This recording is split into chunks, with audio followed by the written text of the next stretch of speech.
Vem, da mrgoli vsebin v projektov, programov, izobraževanj, v katerem vam najrazličnejši strokovnjaki in kvazi strokovnjaki predajajo najrazličnejše znanje.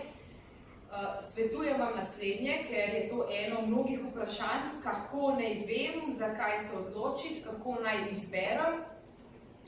Vedno upozorim na dve stvari. Poslušajte svoj občutek oziroma svojo intuicijo, kdo vas pritegne, kdo vas privleče. Pazite, pozor, ne tema, človek, ki izvaja to temo.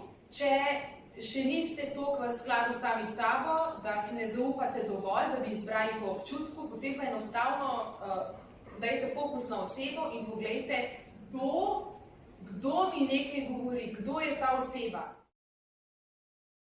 Dajte pogledati, dajte preveriti, imate pravico vse povprašati in se potem odločiti. Tako da, evo, srečno roko pri izbiri.